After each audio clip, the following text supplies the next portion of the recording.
In northern Nigeria, among tall baobab trees and dusty red roads, there was a village called Tafkeregia. The people lived there with a strange rule. No one was allowed to go outside after it rained. It was not written anywhere, but every child grew up knowing that. The elders told them stories of people who disobeyed and never returned. Their names were whispered like secrets. Do you remember Malantasiru? He went out to check his goats after the rain, and he never came back. Only his slippers were found in the mud. The leader of the village, Babagidado, would tap his walking stick on the ground and say, "Listen, rain is not only water, it carries memories of the land. If you go out, they will see you and you will vanish." But one girl was not satisfied with this story. Her name was Aisha. A curious 17-year-old, she loved the rain. She would watch it fall on the rooftops and splash on clay roads.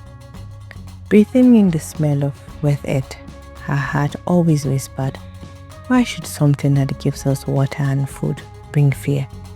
Her best friend, Musa, was the opposite. He was careful and serious, the type who always follows the rules. Aisha, he often told her, you are playing with danger. Don't you want to be safe? But Aisha could not stop wondering. One evening, the sky grew dark, like a giant had covered the sun with a cloth. The wind blew hard, and heavy drops of rain slapped the dust. Children ran home. Others quickly gathered food and firewood. In minutes, the whole village became silent. But Aisha did not run inside. She stood at the door of her family's hut, staring at the rain. Her little brother Kabiru pulled her hand. Aisha, come inside. You know the rule. I know the rule, she said softly. But does the rule know the truth? That night, while thunder rolled in the distance, the elders sat together in Babagidaru's compound. They chewed kola nuts and spoke in low voices. Hajiya Talatu told the story of her cousin who vanished 40 years ago. She said she saw a tall shadow walking beside him before he disappeared. Another elder said he once heard strange singing in the rain, calling familiar names. The people of Tafkeregia lived in fear, but to Aisha, the stories were like puzzles missing pieces. She wanted answers. The next day, after the rain stopped, the village was lively again. Farmers checked their farms, women fetched water, and children splashed in puddles. But Aisha's eyes were on the far edge of the village, where an abandoned hut stood. People said the last man who lived there had gone missing after stepping out in the rain. Since then, no one dared to touch the place. When Aisha told Musa she wanted to go there, he nearly shouted, "Are you mad? That place is cursed." Or maybe Aisha replied, "That is where the truth hides."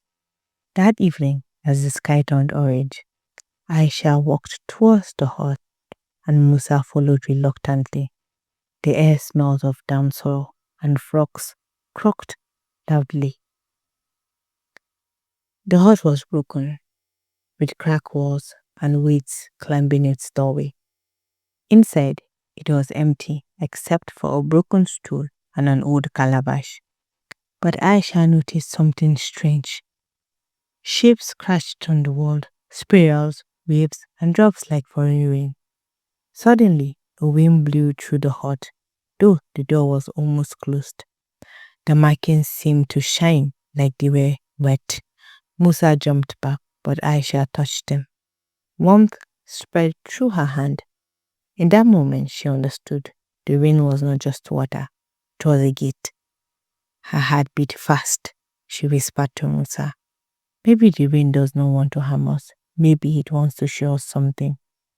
That night, as frogs croaked and thunder rolled far away, Aisha laid awake.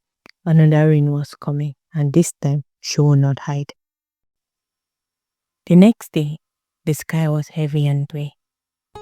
Aisha felt it in her bones. Rain was near. She told no one except Musa. He begged her not to do it. Think of your mother. Think of Kabiru. What if you never come back? Aisha held his arm. Musa, I don't want to vanish. I want to discover. If we spend our lives hiding, then haven't we already vanished? By afternoon, thunder cracked. The villagers rushed inside, closing their doors and whispering the old warning. Soon, the whole village was silent, except for Aisha and Musa. They stood at the doorway, watching the rain pour. Aisha's heart pounded. She whispered, "This is it." Then she stepped outside. The rain was cold on her skin. For a moment, nothing happened. Then she heard it. A soft hearing, like voices, they are together. The puddles on the ground rippled as if something beneath was alive. Musa shouted from the doorway, but Aisha stood firm. Slowly, faces appeared in the puddles, dozens of them. Men, women, children, their eyes bright like glass. Aisha grasped. These are the ones who vanished. The faces moved their lips, and though the words sounded like music, Aisha understood. They were not dead. They were trapped in Andarem, carried away by the rain. One woman with sharp cheekbones looked directly at Aisha. "We are not lost. We are waiting." Every rain opens the door, but no one dares step through. The puddles glowed, widening into a small pool. Musa rushed out, grabbing Aisha's wrist. "Enough! This is not for us." But the woman's voice came again. "To know the truth of your land, you must walk in the rain, but every step has a price." Aisha's eyes shone. "What if by saying we never leave?" she said, pulling free.